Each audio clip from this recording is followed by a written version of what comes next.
Oke, mohon maaf ada gangguan tadi sedikit. Oke, kita lanjutkan dari T hitung sama dengan R sama R akar dari N kurang 2 dibagi akar 1 dikurang R kuadrat. Kita masukkan R-nya itu 0,98 dan N-nya itu 8, yaitu jumlah data, dikurang 2 baru diakarkan, bagi akar 1 kurang 0,98 kuadrat. Kita dapat hasilnya 12,06. Dari hasil pengujian diperoleh T hitung, yaitu 12,06. Dari tabel distribusi T, untuk A 5% dan derajat kebebasannya, yaitu 8 kurang 2 sama dengan 6, maka diperoleh T tabel sama dengan 2,447. Lanjut ke yang B. Yang B yaitu pertanyaannya, berdasarkan nilai korelasi R, jelaskan apakah terdapat hubungan antara jumlah proyek per bulan dengan tingkat kepuasan klien. Jika jika ada, jelaskan apakah hubungannya positif atau negatif. Kita dapat kesimpulan dari sini, T hitung lebih besar daripada T tabel, maka H0 ditolak dan H1 diterima.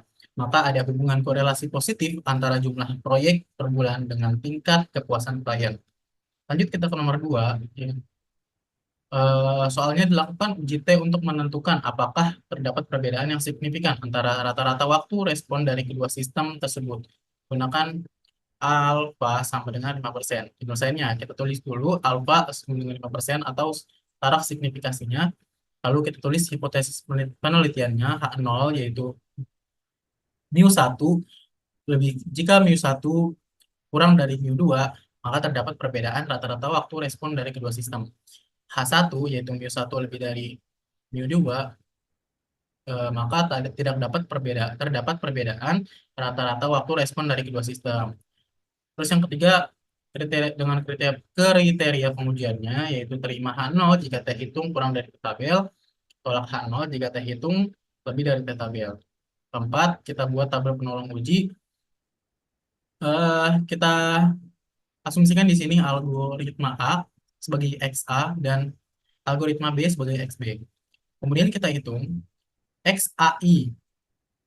XAI atau 17 dikurang sama X abar. X abar ini dari mana? Yaitu X abar itu rata-rata. Rata-rata dari jumlah algoritma A, yaitu 216 dibagi dengan jumlah banyaknya data.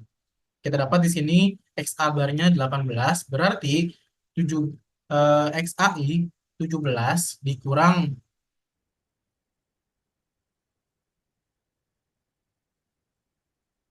17 dikurang 18, kita dapat hasilnya minus 1. Lalu kita kuadratkan menjadi 1. Terus sampai data ke-12 yaitu 20 dikurangi dengan 18, baru kita kuadratkan dan didapat hasil 4. Lalu kita jumlahkan dan didapat hasil 68.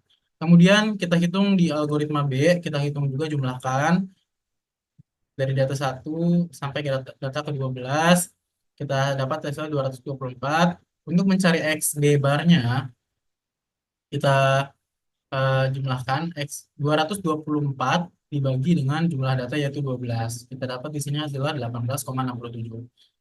Selanjutnya ulangi dengan cara yang sama, 14 dikurangi 18,67, baru kita kuadratkan sampai ke data-data yang 21. Kita dapat di sini 5,44. Lalu kita jumlahkan dan kita dapat di sini 164,68. Ini salah, maaf. Ini 68. Kemudian kalau sudah dapat semuanya, kita hitung variansinya. Rumus variansi yaitu sigma XAI dikurang XA bar kuadrat dibagi NA dikurang 1. XAI-nya ya XAI min XA bar kuadratnya kita dapat. Di sini jumlahnya 68. Terus dibagi dengan jumlah data dikurangi 1, yaitu 11. Kita dapat di sini 6,18. Kemudian yang algoritma B-nya kita dapat di sini juga 14,97. Yang keenam, kita hitung simpangan bakunya. Kita cari simpangan baku gabungannya dengan rumus akar NA dikurang 1 dikali SA kuadrat ditambah NB atau banyaknya data B dikurangi 1 dikali variansi dari algoritma B dikuadratkan, dibagi NA ditambah NB dikurangi 2, atau banyaknya data A ditambah banyaknya data B dibagi 2. Kemudian kita dapat kita masukkan NA-nya yaitu 11, NA kurang 1 yaitu 11, dikali SA kuadrat, kita dapat di sini 6,18 ditambah 11, yaitu NB kurang 1, atau banyaknya data B kurang 1, dikali SB kuadrat, yaitu variansi dari algoritma B, yaitu 14,97. Dibagi dengan data A, banyak data A ditambah banyak data B dikurangi 2. Kemudian didapat akar 232,65 dibagi 22. Lalu kita dapat lagi akar 10,58 dan hasilnya 3,25. Kemudian kalau sudah, kita menentukan teh hitungnya dengan rumus mutlak. Ini tanda mutlak. XA bar dikurang XB bar dibagi dengan simpangan baku gabungan dari AB, akar terus diakarkan 1 bagi NA plus 1 bagi NB. Kita masukkan XA barnya itu 18, XB barnya itu 18,67 kita dapat tadi. Terus S gabung simpangan bakunya kita dapat di sini 3,25 dikali 1/12 ditambah 1/12 juga. Sama dengan kita dapat yang bagian atasnya 0,67 dan bagian bawahnya 1,33, kemudian hasilnya adalah 0,50. 8. Menentukan T-tabel. Kita lihat di T-tabelnya, nanti ada T-tabelnya, yaitu yang kita pilih yang uji dua pihak dengan taraf signifikasinya 5% dan derajat kebebasannya, yaitu kita dapat dari NA plus NB dikurangi 2, atau jumlah data A ditambah jumlah data B dikurangi 2, yaitu 12 tambah 12 kurang 2 yaitu 22. Maka diperoleh T-tabelnya, kalau misalnya kita lihat di T-tabel, yaitu dapat 2,074. Selanjutnya kita buat kesimpulan.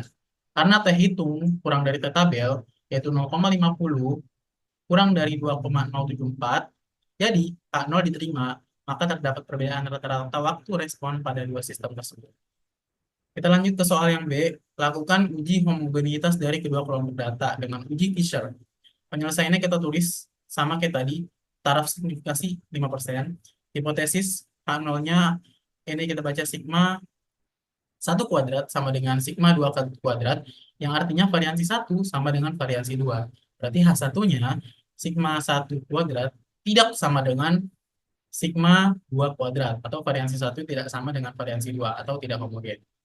Dengan kriteria pengujiannya, terima H0 jika F hitung kurang dari F tabel, tolak H0 jika F hitung lebih dari F tabel. Terus yang ketiga, kita hitung variansi masing-masing kelompok. Kita masukkan data yang tadi, dan kita udah dapat ya, kita udah dapat tadi XAI kurang XA bar kuadratnya, semuanya udah kita hitung di nomor yang A tadi, kita dapat 6 hasil yang dari total XA 216, terus total dari XAI min XA bar kuadrat 68, yang XB-nya 224, dan XBI min XB bar kuadratnya 164,68. Kemudian, kita juga udah dapat di sini rata-rata dari algo A dan algo B. Kita dapat 18 sama 18,67. Ini juga sama, variansinya juga kita udah dapat di perhitungan sebelumnya. Kemudian yang keempat, kita menghitung nilai F hitungnya. F hitungnya rumusnya variansi terbesar dibagi variansi terkecil. Oh ya, karena di sini variansinya kita pilih yang terbesar, jadi variansi terbesar kita taruh paling atas. Kita taruh di atas, dan variansi terkecil kita taruh di bawah. Yaitu kita masukkan 14,97 dibagi 6,18, kita dapat hasilnya 2,42. Kemudian kita menentukan F tabel, derajat kebebasan pembilang dari variansi terbesar, yaitu NB kurang 1, atau kita masukkan 12 kurang 1 sama dengan 11, dan derajat kebebasan penyebutnya NA dikurang 1 atau banyaknya data A dikurang 1, yaitu 12 kurang 1 sama dengan 11. Lalu kita tentukan F tabel. Caranya ini kita tulis taraf signifikasi, DP pembilang, DP penyebut, kita tulis masukkan, 5% taraf signifikasinya, terus DP pembilangnya 11, DP penyebutnya 11. Dan kalau kita lihat di tabel, itu didapat F tabelnya 2,79. Kesimpulannya apa? F hitung kurang dari F tabel, yaitu 2,42 kurang dari 2,79. Maka H0 diterima, jadi kedua sistem tersebut itu homogen, artinya tidak ada perbedaan. Itu saja hasil dari presentasi dari hasil tugas saya. Kurang lebihnya mohon maaf. Wassalamualaikum warahmatullahi wabarakatuh.